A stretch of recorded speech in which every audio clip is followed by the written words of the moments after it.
Okay. Good evening to one and all. On behalf of St. Albert's College and the Department of Commerce, I extend a hearty welcome to everyone present here. Let's begin the session by invoking the blessings of Lord Almighty. It gives me immense pleasure to welcome the Senior Rose Assistant Professor and Resource Person of St. Xavier's, and a warm word of welcome. Thank you.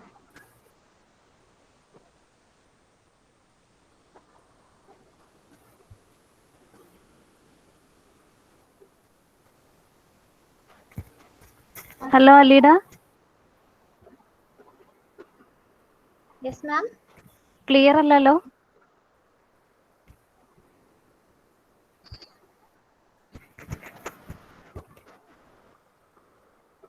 Now I would like to request Professor Singh Surya to extend a warm word of welcome. Good evening, everyone, and welcome to today's session. Today we have a webinar on the topic International Monetary System. In order to provide in-depth knowledge about the session, we have with us Ms. Neenu Rose, Assistant Professor, Department of Commerce, St. Xavier's College for Women, Alua. With immense pleasure, I welcome you, ma'am, to this webinar, and also all my dear students and faculties who are eagerly waiting for the session. Welcome you all. Over to you, ma'am. Thank you, Semi, for the warm welcome. Uh,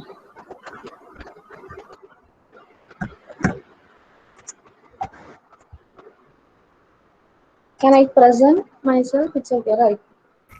Yeah, ma'am. Yeah.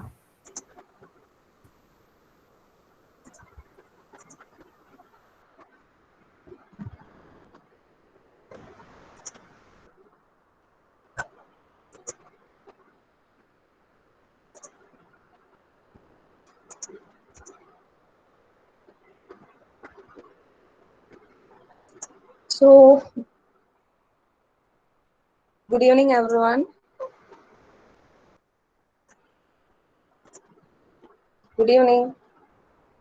Good evening, ma'am. Good evening. How are you all?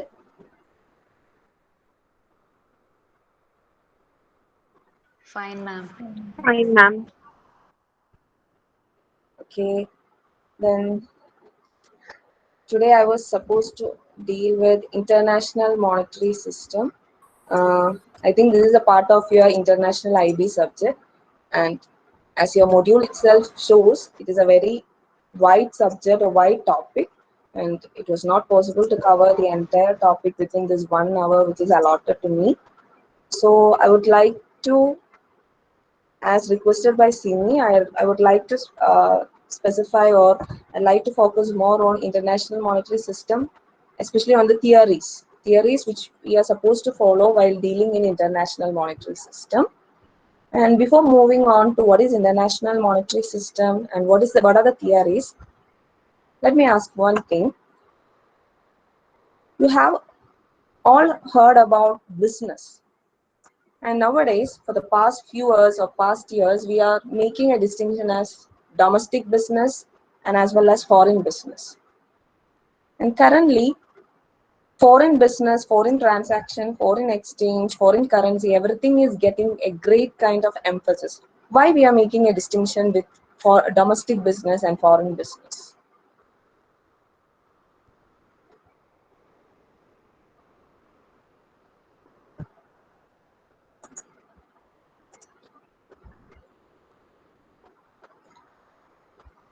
Why the differentiation between domestic and foreign, that term came into being, why it is getting more popular these days?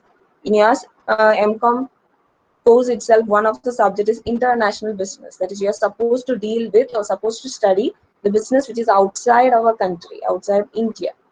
Why the concept of international, national or foreign concept is getting important day by day? Why we are discussing this all these things day by day? What is the reason? What may be the reason? And we are going into a world where is just one market, and the whole world is a marketplace. Many buyers, We are but just going one into a market. concept where entire world is treated as one market rather than focusing upon a physical market situation. We are going into a situation where entire world we can trade anywhere else. So foreign transactions rather than domestic business, foreign transactions or foreign business or foreign exchange, foreign stock markets, all these things are gaining momentum. That is, business people, rather than focusing on domestic business, they started focusing on foreign business where they are getting more profit.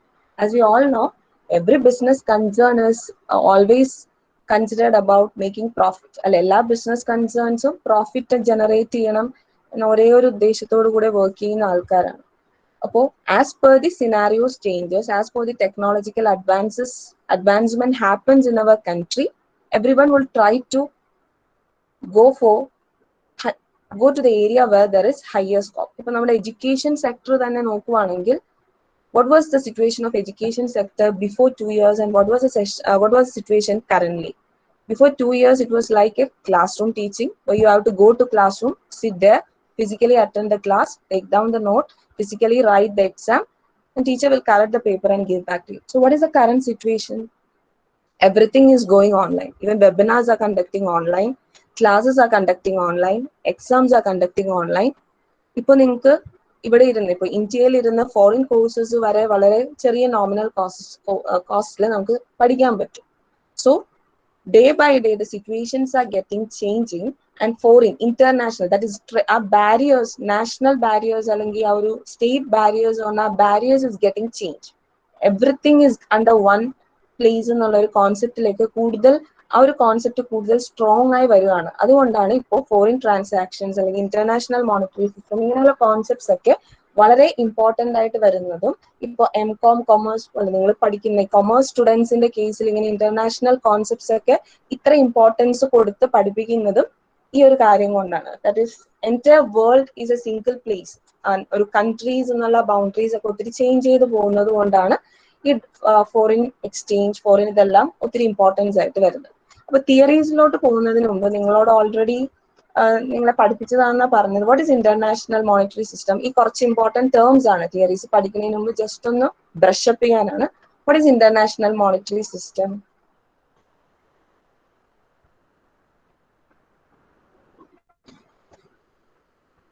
നിങ്ങൾ already പഠിച്ചതല്ലേ?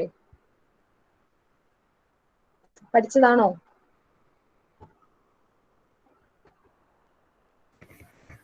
Please respond, dear students.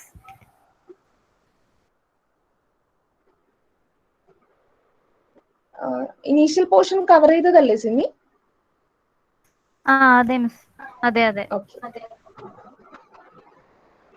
നിങ്ങൾക്ക് അറിയാം ഇത് അത്യാവശ്യം dry subject ആണ്. അപ്പൊ continuous ഞാൻ മാത്രം class എടുത്തുകൊണ്ടിരുന്നാൽ theory is almost കുറച്ചും കൂടി ഡ്രൈ ആണ്.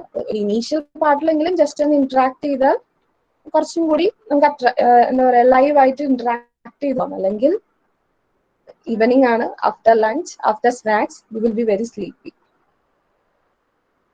എന്താ international monetary system? Correct definition ഒന്നും വേണ്ട, നിങ്ങൾക്ക് എന്താണ്, നിങ്ങൾക്ക് അതിൽ നിന്ന് എന്താ മനസ്സിലായത്? What is international monetary system?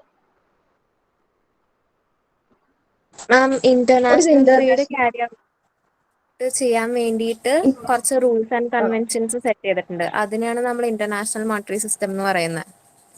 Yeah, right. What's your name? Sanjana.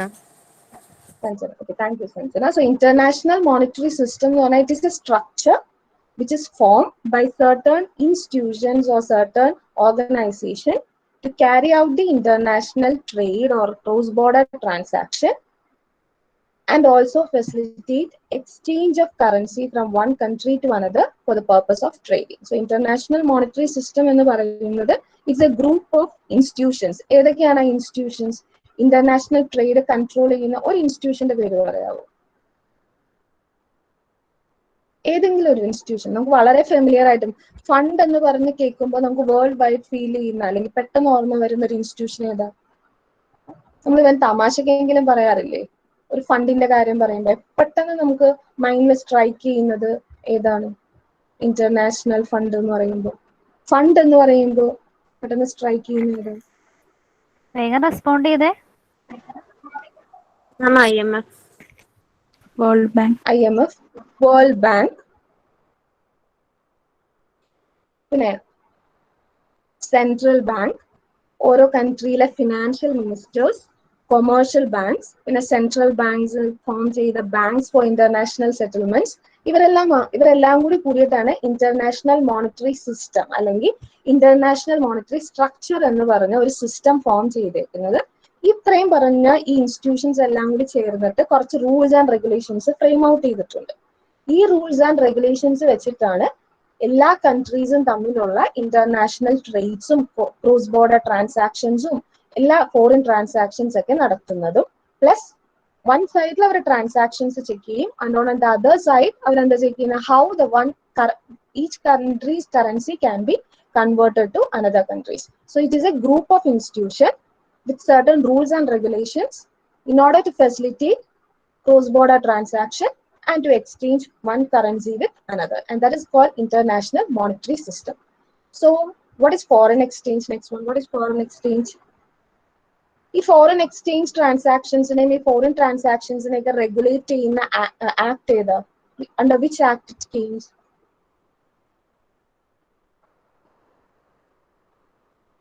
ഏത് ആക്ടിന്റെ അണ്ടറിലാണ് ഈ ഫോറിൻ എക്സ്ചേഞ്ച് അല്ലെങ്കിൽ foreign transactions, international cross border transactions ഒക്കെ വരുന്നത്?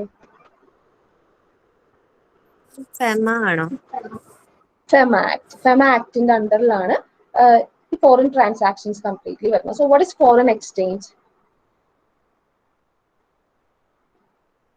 What is foreign exchange? In simple terms എന്താ ഫോറിൻ എക്സ്ചേഞ്ച് എന്ന് പറയുന്നത്?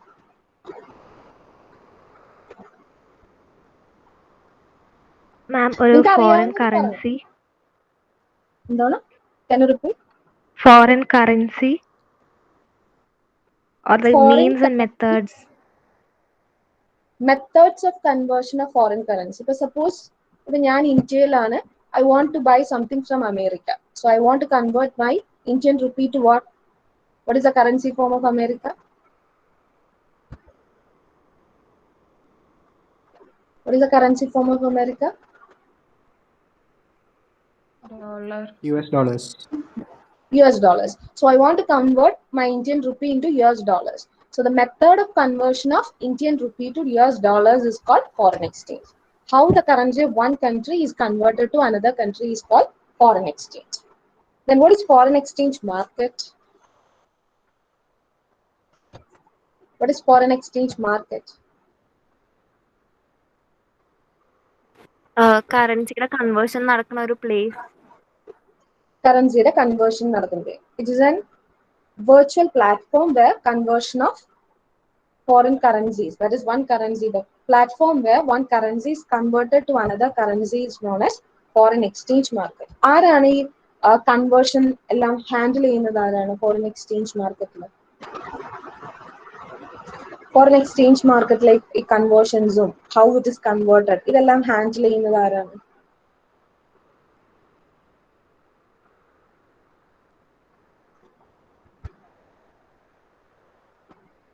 There are certain authorized dealers, അതായത് foreign exchange ട്രാൻസാക്ഷനിൽ involve ചെയ്യാൻ ഓരോ കൺട്രീസിനും പെർമിറ്റ് ചെയ്തേക്കുന്ന ഡീലേഴ്സ് ഉണ്ട്.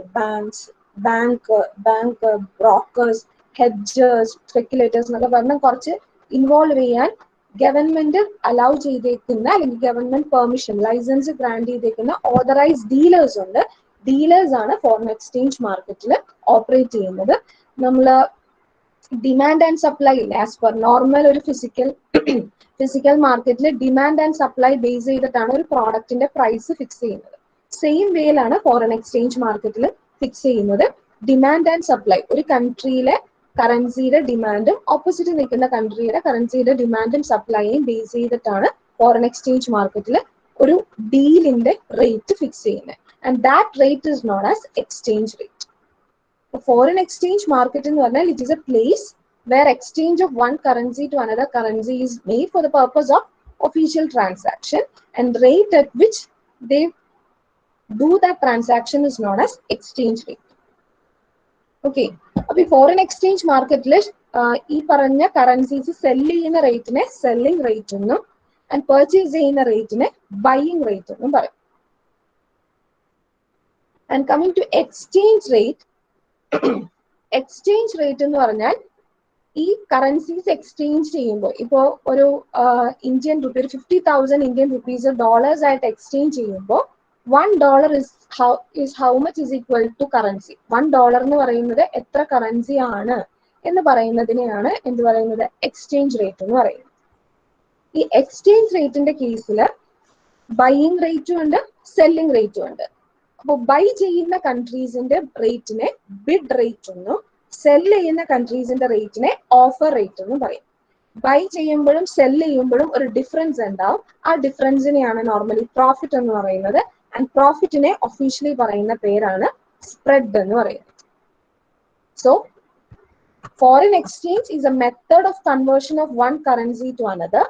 Foreign exchange market is the place where exchange of currency take place, and it is mainly dealt by authorized dealers.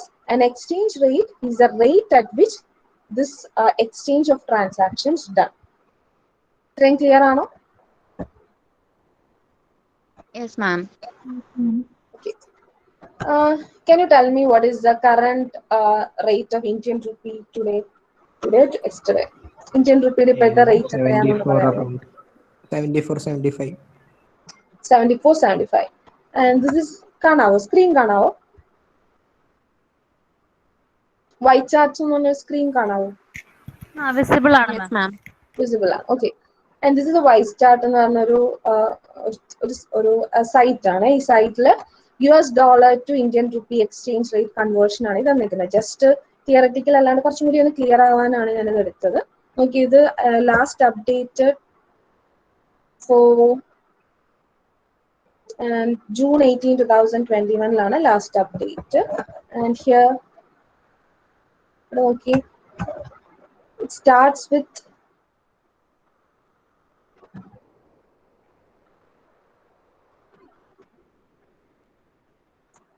ഈ സ്ക്രീനിൽ popup ചെയ്ത് വെക്കുന്ന ആ ഒരു ബോക്സ് കണ്ടറിയാം. June 26 it is 75 and sorry June 25th, 29, July rate change ചെയ്യുന്നത് കാണാവോ? 74, 75, 74, 75. Yes, ma'am. Can you see? The backward ആണ്. This is the highest rate June 25th വരെ, and June 25th in the rate is 75.58. So it starts from here. June 27th തൊട്ടുള്ള പല പല rates just കൂടുതൽ explain ചെയ്യുന്നില്ല, just ഒന്ന് കാണിക്കാൻ വേണ്ടി ഞാൻ എടുത്താണ്. അപ്പൊ June 20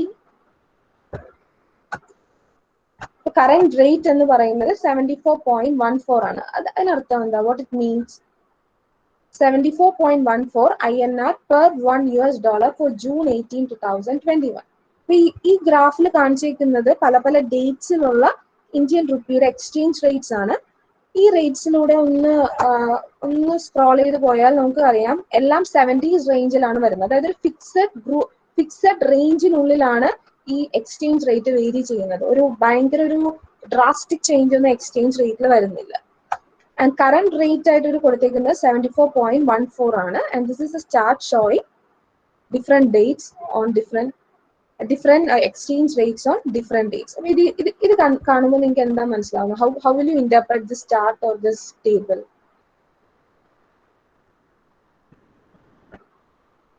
നിങ്ങൾ പഠിച്ചില്ല ഫോറിൻ എക്സ്ചേഞ്ച് എന്താണ്, ഫോറിൻ എക്സ്ചേഞ്ച് റേറ്റ് എന്താണ്, ഫോറിൻ എക്സ്ചേഞ്ച് മാർക്കറ്റ് എന്താണ്, അത് വെച്ചിട്ടൊന്ന് നിങ്ങൾക്ക് അറിയാവുന്നത് പോലെ ഒന്ന് പറഞ്ഞാൽ മതി. I was not asking for a very full-fledged definition. ഈ ചാർട്ട് കാണുമ്പോഴും ഈ ടേബിൾ കാണുമ്പോഴും ഈ ഒരു സ്ക്രീൻ കാണുമ്പോഴും വാട്ട് യു ഫീൽ? നിങ്ങളുടെ ഒരു പോയിന്റ് ഓഫ് വ്യൂല് ഹൗ വിൽ യു എക്സ്പ്ലെയിൻ? ഇപ്പൊ നിങ്ങളോട് ഇതൊന്ന് എക്സ്പ്ലെയിൻ ചെയ്യാൻ പറഞ്ഞാൽ നിങ്ങൾ ഇതിനെ എങ്ങനെ എക്സ്പ്ലെയിൻ ചെയ്യും? ലൈക്ക് ഇന്ത്യയുടെ ഒരു രൂപയ്ക്ക് എത്ര വാല്യൂ ആണ് വേൾഡ് മാർക്കറ്റിൽ ഉള്ളത് എന്നുള്ളതിന്റെ ഒരു എന്താ പറയാ ഒരു സാമ്പിൾ. ഒരു സാമ്പിൾ ഫോം, റൈറ്റ്. അപ്പൊ ഇന്ത്യയും അമേരിക്കയും തമ്മിൽ അല്ലെങ്കിൽ ഡോളറും തമ്മിലുള്ള ട്രാൻസാക്ഷൻ നടത്തിയാൽ ട്രാൻസാക്ഷൻസിൽ വരുന്ന എക്സ്ചേഞ്ച് റേറ്റ്സ് അല്ലെങ്കിൽ ആ ട്രാൻസാക്ഷനിൽ ഇൻവോൾവ് ചെയ്യുന്ന കാര്യങ്ങളാണ് ഈ ഒരൊറ്റ ചാർട്ടിൽ ഒരു സിമ്പിൾ ഫോമിൽ റെപ്രസെന്റ് ചെയ്തത്.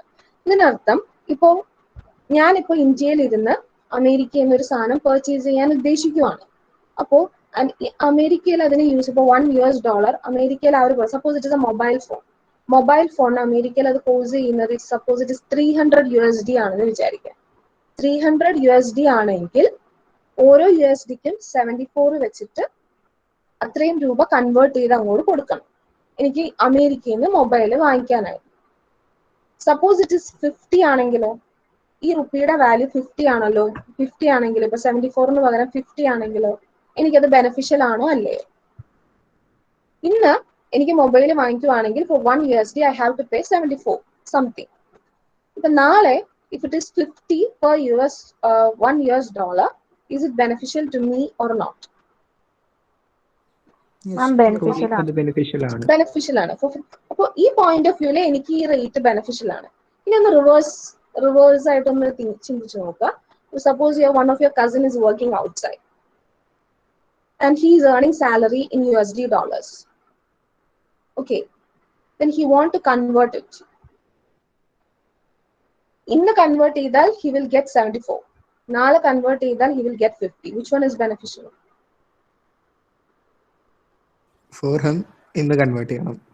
For him ഇന്ന് കൺവേർട്ട് ചെയ്യുന്ന beneficial. So when I purchase ഏതാ beneficial? Tomorrow. Next day convert ചെയ്യുന്നതാണ് ബെനിഫിഷ്യൽ. സോ ഇതാണ് ആ വ്യത്യാസം വരുന്നത്. ഒരു ചേഞ്ച് നമ്മൾ എക്സ്ചേഞ്ച് റേറ്റിൽ വരുന്ന ചേഞ്ചസ്, അതാണ് വ്യത്യാസം വരുന്നത്. അപ്പൊ നമ്മൾ ഒരു കൺട്രിയിൽ നിന്ന് വേറൊരു കൺട്രിയിലോട്ട് പോകുമ്പോൾ ആ കറൻസിയുടെ വാല്യൂ ചേഞ്ച് ചെയ്തുകൊണ്ടിരിക്കും. അപ്പൊ ഈ 74 എന്ന് പറഞ്ഞ റേറ്റ് നമ്മളെ സംബന്ധിച്ച് when we go for purchase, ഞാനൊരു ഫോറിൻ ട്രിപ്പിന് പോവുകയാണെങ്കിൽ 74 വെച്ചിട്ട് ഞാൻ ഇത് കൺവേർട്ട് ചെയ്യാന്ന് പറഞ്ഞാൽ it is not so good for me. പക്ഷെ പുറത്ത് താമസിക്കുന്നവർക്ക് when it convert അവർക്ക് അത് ബെനിഫിഷ്യൽ ആണ്. സോ ഇങ്ങനെയാണ് ഈ എക്സ്ചേഞ്ച് റേറ്റ് നമ്മുടെ ട്രാൻസാക്ഷൻസിനെ എഫക്ട് ചെയ്യുന്നത്. ഈ പറയുന്ന എക്സ്ചേഞ്ച് റേറ്റ് ഫിക്സ് ചെയ്യുന്നത് കുറെ തിയറീസിനെ ബേസ് ചെയ്തിട്ടാണ്. ആ തിയറീസ് ആണ് നിങ്ങൾ ഇനി പഠിക്കാൻ പോകുന്നത്. ഈ പറഞ്ഞ പോലെ തന്നെ ഈ exchange rate fixed exchange rate ഉണ്ട്. ഇപ്പൊ നിങ്ങൾക്ക് നോക്കിയാൽ അറിയാം, ഈ പറയുന്ന എക്സ്ചേഞ്ച് റേറ്റ് എല്ലാം ഞാൻ നേരത്തെ പറഞ്ഞതുപോലെ ഒരു 70s റേഞ്ചിന്റെ ഉള്ളിലാണ് നിൽക്കുന്നത്. So government is controlling that exchange rate. അതായത് ഒരു ലെവലിനപ്പുറം എക്സ്ചേഞ്ച് റേറ്റ് അല്ലെങ്കിൽ റുപ്പിയുടെ വാല്യൂ ഡിവാല്യൂ ആവാതിരിക്കാൻ, അല്ലെങ്കിൽ റുപ്പിയുടെ വാല്യൂ താഴോട്ട് പോകാതിരിക്കാനോ മുകളിലോട്ട് പോവാതിരിക്കാനോ ഗവൺമെന്റ് അതിനെ കൺട്രോൾ ചെയ്യാണ്. ഒരു അപ്പർ ലിമിറ്റും ലോവർ ലിമിറ്റും വച്ചേക്കുവാണ്. And that method is called fixed method. Fixed exchange rate വെക്കും.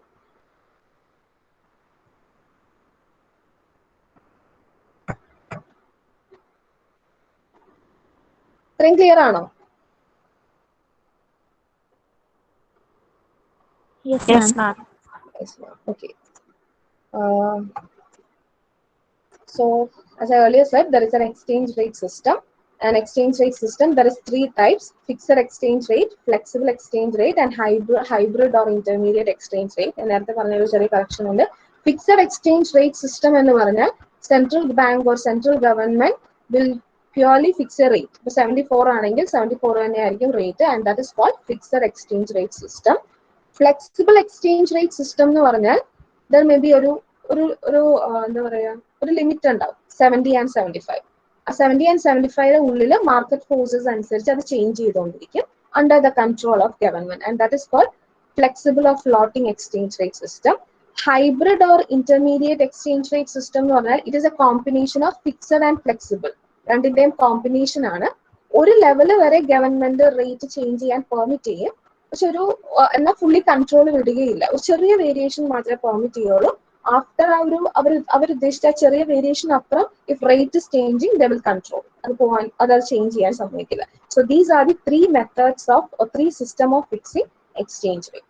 സോ എക്സ്ചേഞ്ച് റേറ്റ് എന്താണെന്ന് പഠിച്ചു, ഹൗ ഇറ്റ് ഇസ് എക്സ്ചേഞ്ച് ചെയ്യുന്ന എങ്ങനെയാണെന്ന് പഠിച്ചു, എക്സ്ചേഞ്ച് ചെയ്യുമ്പോൾ how it is beneficial to one and how it is a loss to another എന്ന് പഠിച്ചു, and what are the exchange rate systems എന്താണെന്ന് പഠിച്ചു. ഇത്രയും ക്ലിയർ ആണോ? Hope it is clear. We can go on to theory.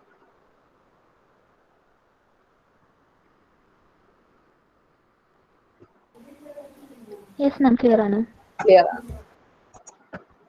And coming to foreign exchange rate theories, there are basically 3 theories. That is mean parity theory, purchasing power theory, power parity theory, and BOP theory. And first of all, it is mean parity theory. Have you heard about mean parity? Mean parity, what it is related to?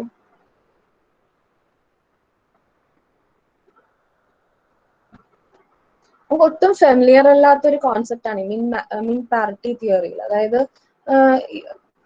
ഇപ്പൊ ഒട്ടും ഇല്ല. Reserve bank work ചെയ്യുന്ന പോലത്തെ ഒരു function ആണോ?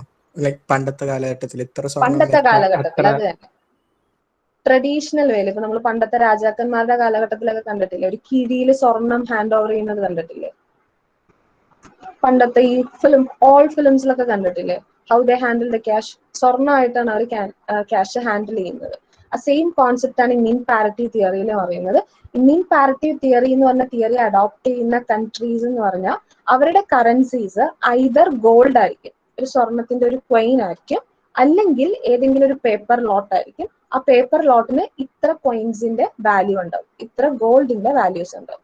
നമ്മള് bonds ഒക്കെ കാണില്ലേ, ഒരു ബോണ്ടിൽ അല്ലെങ്കിൽ ഒരു ചെക്ക് എന്ന് പറഞ്ഞാൽ എന്താ, ആ ചെക്കിന് 1 lakh rupees വർത്ത് എന്ന് പറയും. അതുപോലെ ഒരു സർട്ടൺ പേപ്പർ, ആ പേപ്പറിന് ഇപ്പൊ ഒരു 10 പവൻ, ഒരു 10 kg ഗോൾഡിന്റെ വാല്യൂ. ഈ രണ്ട് ഫോമിൽ കറൻസീസ് ഹോൾഡ് ചെയ്യുന്ന കൺട്രീസ് ഫോളോ ചെയ്യുന്ന തിയറിയാണ് മീൻ പാരിറ്റി തിയറി എന്ന് പറയുന്നത്. The currency will be either in form of A gold, അല്ലെങ്കിൽ ഗോൾഡിനെ റെപ്രസെന്റേറ്റ് ചെയ്യുന്ന, പെട്ടെന്ന് അത് ഗോൾഡിനും ആ പേപ്പറിനെ അല്ലെങ്കിൽ ആ ഒരു സ്പെസിഫിക് ഇൻസ്ട്രുമെന്റിനെ ഗോൾഡിലേക്ക് കൺവേർട്ട് ചെയ്യാൻ പറ്റണം.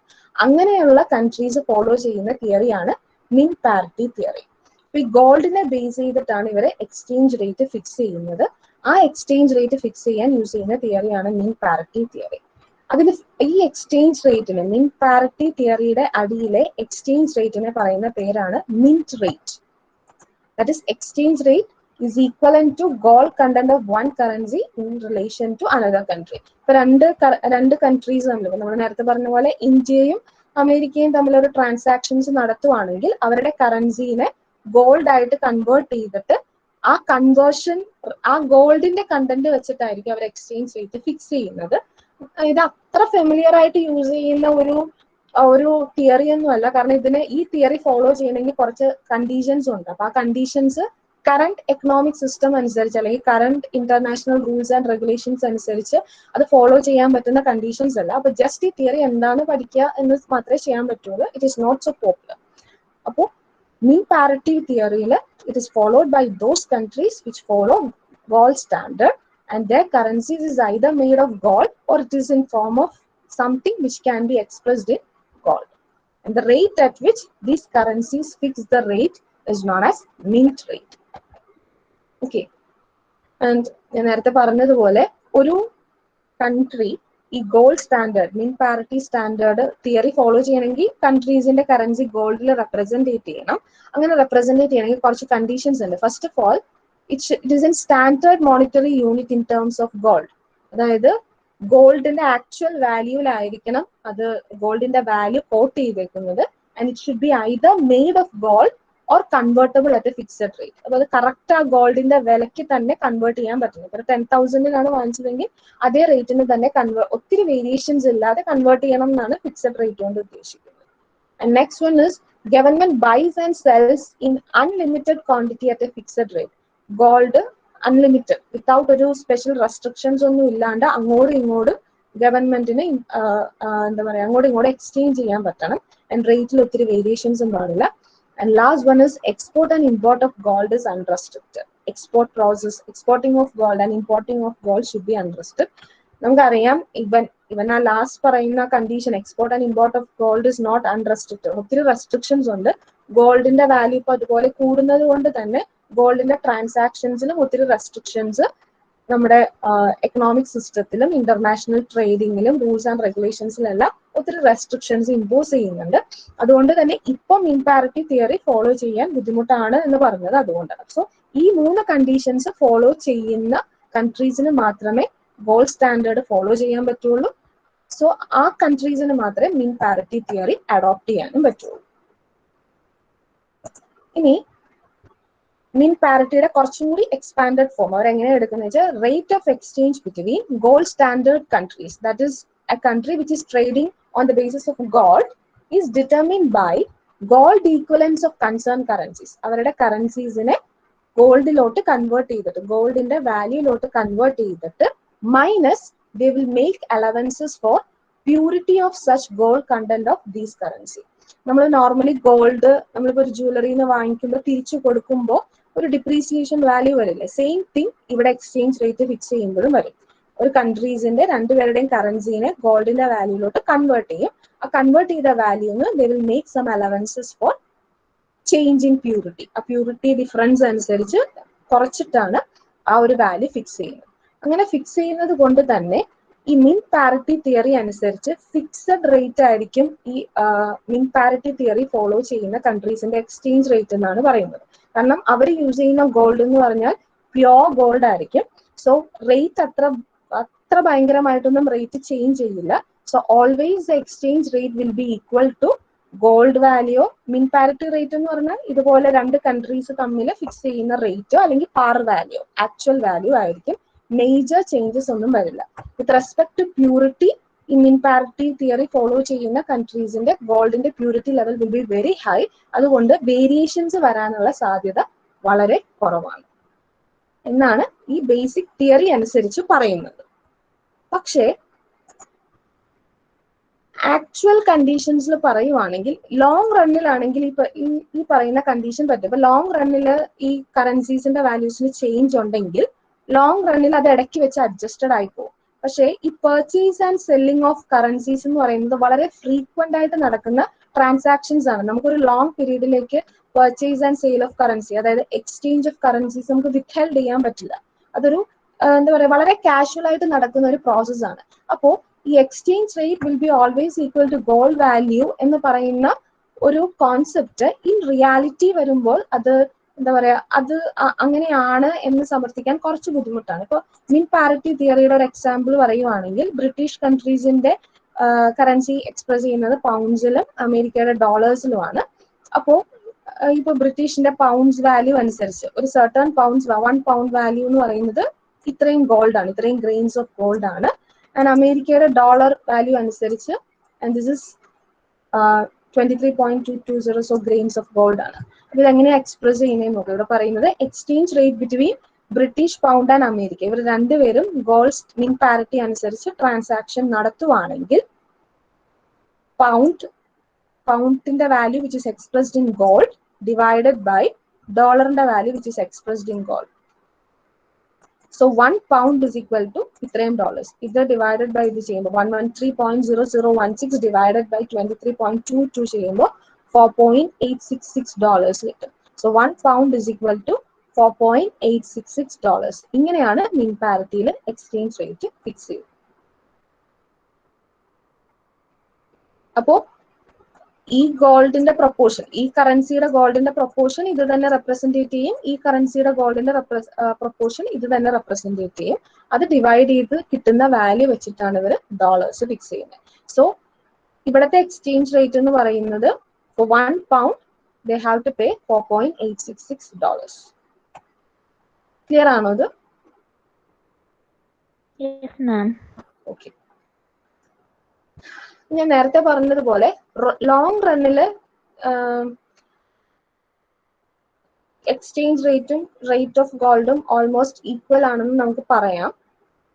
അതെന്താന്ന് വെച്ച് കഴിഞ്ഞാൽ demand and supply variations long run വരുമ്പോൾ അഡ്ജസ്റ്റഡ് ആയിപ്പോ. ഈവൻ ഒരു ചെറിയ വേരിയേഷൻസ് വന്നാലും ഇപ്പൊ നമ്മളൊരു ഇയർ, ഇപ്പൊ ഒരു കൊറോണ പോലെ അല്ലാത്തൊരു നോർമൽ ഇയർ നടക്കുവാണെങ്കിൽ ചില സമയത്ത് ചില പ്രോഡക്ട്സിന് വാല്യൂ കൂടുതലായിരിക്കും, ചില സമയത്തിന് ചില പ്രോഡക്ട്സിന്റെ വാല്യൂ കുറവായിരിക്കും. ആ ഷോർട്ട് പീരീഡിലേക്ക് നോക്കിക്കഴിഞ്ഞാൽ ആ പ്രോഡക്റ്റിന്റെ വാല്യൂ കൂടിയതും കുറഞ്ഞതും ഒരു ബിസിനസിനെ എഫക്ട് ചെയ്യും. പക്ഷെ ഒരു ലോങ് പീരീഡിലേക്ക് നോക്കിക്കഴിഞ്ഞാൽ അതിന്റെ ഇമ്പാക്ട് കുറവായിരിക്കും. ലൈക്ക് വൈസ് ലോങ് റണ്ണിലാണെങ്കിൽ എക്സ്ചേഞ്ച് റേറ്റിനെ നമുക്ക് ഗോൾഡ് വാല്യൂ ആയിട്ട് പക്കയായിട്ട് ഈക്വലൈസ് ചെയ്യാൻ പറ്റും. പക്ഷെ ഞാൻ നേരത്തെ പറഞ്ഞ പോലെ ഇൻ റിയാലിറ്റി നമുക്കത് നോർമലി ഒരു ഫോറിൻ ട്രാൻസാക്ഷൻസ് എന്ന് പറഞ്ഞാൽ അത് വളരെ കണ്ടിന്യൂസ് ആയിട്ട് നടക്കുന്ന ഒരു ട്രാൻസാക്ഷൻ ആണ്. അപ്പൊ അതുകൊണ്ട് exchange rate will be always equal to gold value. ആ ഒരു ഇക്വിലിബ്രിയം ലെവൽ ഒരിക്കലും സെറ്റ് ചെയ്യാൻ ബുദ്ധിമുട്ടായിരിക്കും. ആ ഒരു വേരിയേഷൻ ഉണ്ടാവും. ആക്ച്വൽ ഗോൾഡ് വാല്യൂ എക്സ്ചേഞ്ച് റേറ്റും തമ്മിൽ ഫിക്സ് ചെയ്യുന്ന എക്സ്ചേഞ്ച് റേറ്റും തമ്മിൽ ഒരു വേരിയേഷൻ ഉണ്ടാവും. അതായത് ഇപ്പോ ഈ ബ്രിട്ടീഷ് പൗണ്ട്സിന്റെ ഗോൾഡ് വാല്യൂ ഈ എക്സ്ചേഞ്ച് റേറ്റ് ഈ പറയുന്ന 1 pound is equal to 4.866 എന്ന് പറയുന്ന എക്സ്ചേഞ്ച് റേറ്റ് തമ്മിൽ ഒരു വേരിയേഷൻ ഉണ്ടാവും. അതുപോലെ തന്നെ ഈ അമേരിക്കൻ ഡോളേഴ്സിന്റെ ഗോൾഡ് വാല്യൂ ഈ പറയുന്ന exchange rate 1 pound is equal to 4.866 എന്ന് പറയുന്ന ഈ ഡോളർ വാല്യൂ തമ്മിൽ വേരിയേഷൻ ഉണ്ടാവും.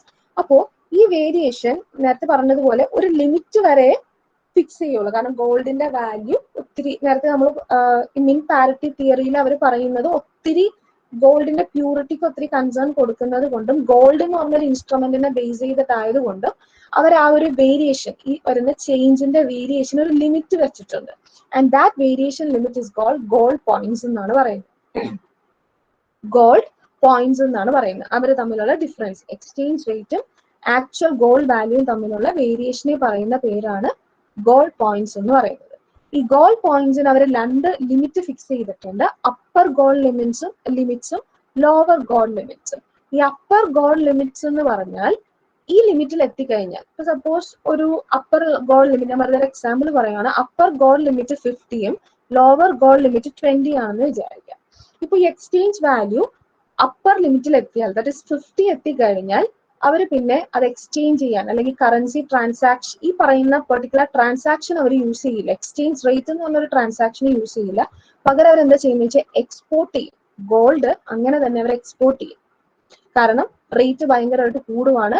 ആ കൺട്രിയെ സംബന്ധിച്ച്, ഗോൾഡിൽ ഡീൽ ചെയ്യുന്ന കമ്പനിയെ സംബന്ധിച്ച് ഗോൾഡ് ഹയർ റേറ്റിൽ എക്സ്പോർട്ട് ചെയ്യാന്ന് പറഞ്ഞാൽ it is very beneficial rather than making transaction. So they will export and that point is called gold export point. ഇനി ലോവർ ലിമിറ്റിൽ ഗോൾഡ് വന്നാൽ അതിനർത്ഥം എന്താ? ഗോൾഡിന്റെ വാല്യൂ ഭയങ്കരമായിട്ട് കുറഞ്ഞു. ഞാൻ നേരത്തെ പറഞ്ഞ എക്സാമ്പിൾ അനുസരിച്ച് 20 ആകുവാണെങ്കിൽ അവിടെയും അവർ ആ ട്രാൻസാക്ഷൻ സ്റ്റോപ്പ് ചെയ്യും and they will start importing gold. കുറഞ്ഞ വിലയിൽ എത്ര ഗോൾഡ് വരുത്താൻ പറ്റുമോ അവരുടെ കൺട്രിയിലേക്ക് അത്രയും ഗോൾഡ് അവർ ഇങ്ങോട്ട് വരുത്തും. സോ ഈ ലിമിറ്റിനുള്ളിൽ, ഈ അപ്പർ ലിമിറ്റ് ലോവർ ലിമിറ്റ് എന്ന് പറഞ്ഞാൽ വലിയ വേരിയേഷൻസ് ഒന്നും ഉണ്ടാവില്ല, ചെറിയ വേരിയേഷൻ അവർ ഫിക്സ് ചെയ്യുള്ളൂ. ആ 50-20 ഡിഫറൻസിന്റെ അത്രയും ആ വേരിയേഷന്റെ ഉള്ളിൽ എക്സ്ചേഞ്ച് റേറ്റ് വന്നാൽ മാത്രമേ ഈ പറയുന്ന മീൻ പാരിറ്റി തിയറി അനുസരിച്ച് 2 കറൻസീസ് തമ്മിലുള്ള എക്സ്ചേഞ്ച് ട്രാൻസാക്ഷൻ അവർ പെർമിറ്റ് ചെയ്യുള്ളൂ. സോ ഒരിക്കലും ഗോൾഡിന്റെ വാല്യൂ ഒരു ലെവൽ വിട്ട് താഴോട്ട് പോകാനോ, അല്ലെങ്കിൽ ഗോൾഡ് എന്ന് പറഞ്ഞത് അവരുടെ കറൻസി ഫോമിനെ റെപ്രസെന്റേറ്റ് ചെയ്യുന്നത് കൊണ്ട് തന്നെ അത് ഒത്തിരി വേറൊരാളുടെ കയ്യിലോട്ട് അതിന്റെ പൊസഷൻ പോവാനോ അവർ പെർമിറ്റ് ചെയ്യില്ല. And this is called mint parity theory. Clear ആണോ? Yes, ma'am. Okay. And the next theory we are supposed to deal is purchase power parity theory. What is purchase power? Purchasing power? What is purchasing power? Mean parity theory, exchange rate is purely determined by gold values, and here the exchange rate is purely determined by purchasing power of currency. In normal terms, the purchasing power എന്ന് പറഞ്ഞാൽ എന്താ? So suppose we have 10,000 rupees. If I have 10,000 rupees with me, with 10,000 rupees, I can either go for a mobile, or I can have, I can buy a lot of foods, or I can buy a lot of dresses, or I can buy a lot of cosmetics. I can buy I can buy some kind of toys. So what can I buy with a certain amount of money is known as purchasing power. Now, what is the purchasing power of 10,000 rupees before 2 years and after 2 years? 10,000 rupees ഒരു 2 വർഷം മുമ്പും ഒരു 2 വർഷത്തിന് ശേഷവുമുള്ള 10,000 rupeesന്റെ value എന്തായിരിക്കും? Ma'am, time value of money decrease ചെയ്തിട്ടുണ്ടാകും. ഇപ്പൊ time value of money decrease ചെയ്തിട്ടുണ്ടാവും. ആ മണിയുടെ വാല്യൂ ഇപ്പൊ എനിക്കൊരു 10,000, ഇപ്പൊ നമ്മൾ ഗോൾഡിന്റെ എക്സാമ്പിൾ തന്നെ എടുത്തു കഴിഞ്ഞാൽ അറിയാം. ഇപ്പോ ഒരു 2 ഇയേഴ്സിന് മുമ്പ് വിത്ത് 20,000 rupees വി ക്യാൻ ബൈ ഒരു പവൻ വാങ്ങിക്കാൻ പറ്റും. പക്ഷെ കറന്റ്ലി ഈ 20,000 rupeesന് ഒരു പവൻ വാങ്ങിക്കാൻ പറ്റില്ല. അതിന്റെ ടൈം വാല്യൂ അനുസരിച്ച് അതിന്റെ പർച്ചേസിങ് പവർ ഡിപ്രീസിയേറ്റ് ചെയ്തു. ആ പർച്ചേസിങ് പവറിനെ ബേസ് ചെയ്ത് എക്സ്ചേഞ്ച് റേറ്റ് ഫിക്സ് ചെയ്യുന്നതിനെയാണ് പർച്ചേസിങ് പവർ പാരിറ്റി തിയറി എന്ന് പറയുന്നത്. ഇനി ഈ പർച്ചേസിങ് പവറിനെ ഡിറ്റർമൈൻ ചെയ്യുന്ന, അല്ലെങ്കിൽ പർച്ചേസിങ് പവർ, ഇപ്പൊ നമ്മുടെ കയ്യിലിരിക്കുന്ന മണിയുടെ പർച്ചേസിങ് പവറിനെ എഫക്ട് ചെയ്യുന്ന ഏറ്റവും ഇമ്പോർട്ടന്റ് മേജർ ഫാക്ടറാണ് ഇൻഫ്ലേഷൻ. എത്രയായി ഇപ്പോഴത്തെ ഇൻഫ്ലേഷൻ റേറ്റ് എന്ന് ആർക്കെങ്കിലും അറിയാം? What is the current inflation rate?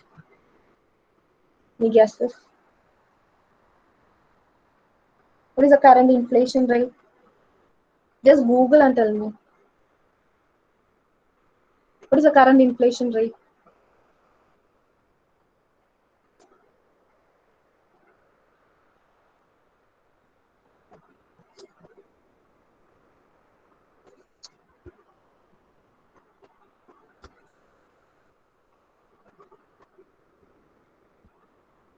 Tell me what is inflation rate? Google ചെയ്തിട്ട് പറ. മാം 5.1%. 5.1%. Okay. So 5.1% ആണ് ഇപ്പോഴത്തെ ഇൻഫ്ലേഷൻ റേറ്റ്.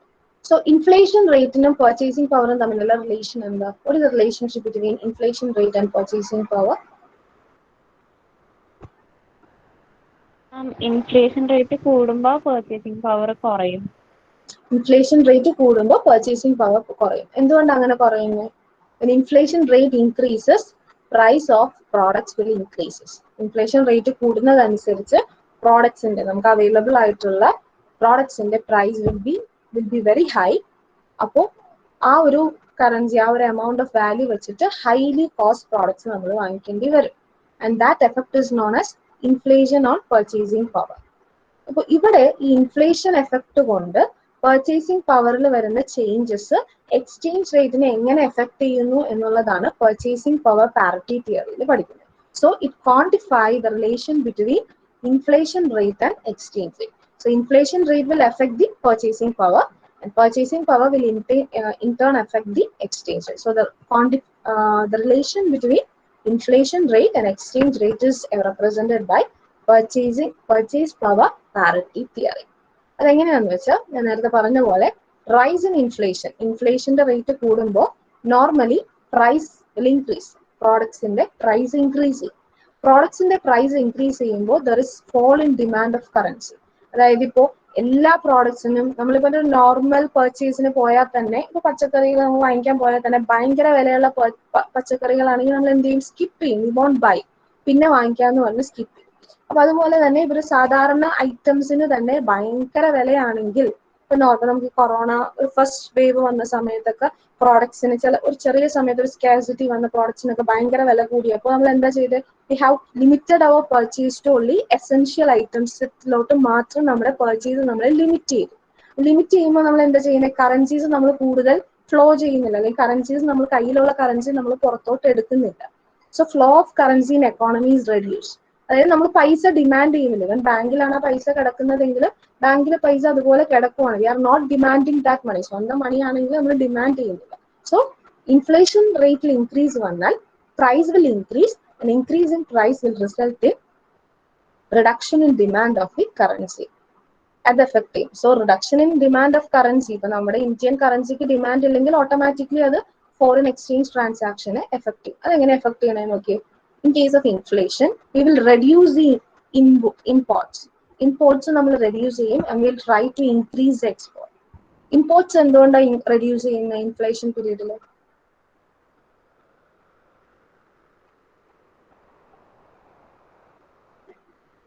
പർച്ചേസിംഗ് പവർ കുറവ് കാരണം. പർച്ചേസിംഗ് പവർ നേരത്തെ പറയുന്ന എക്സാമ്പിൾ വെച്ച് നോക്കുവാണെങ്കിൽ ഫോർ $1 74 ആണ് ഇന്ത്യൻ റുപ്പി. അപ്പൊ നമ്മൾ ഇമ്പോർട്ട് ചെയ്യുവാണെങ്കിൽ ക്യാഷ് പേയ്മെന്റ് അല്ലേ വരിക, അല്ലേ?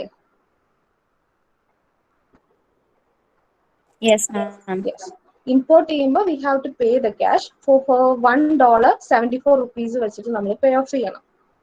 അപ്പോൾ എക്സ്ട്രാ കാശ് നമ്മുടെ കയ്യിൽ നിന്ന് പോകും. നേരത്തെ പറഞ്ഞ പോലെ 50 rupees ആണെങ്കിൽ നമുക്ക് എക്സ്ട്രാ ഡോളേഴ്സ് പർച്ചേസ് ചെയ്യാൻ പറ്റും, അല്ലെങ്കിൽ എക്സ്ട്രാ ഡോളേഴ്സ് വെച്ച് ട്രാൻസാക്ഷൻ നടത്താൻ പറ്റും. അതുകൊണ്ടാണ് ഇമ്പോർട്ട് അവർ റെസ്ട്രിക്ട് ചെയ്യുന്നത്.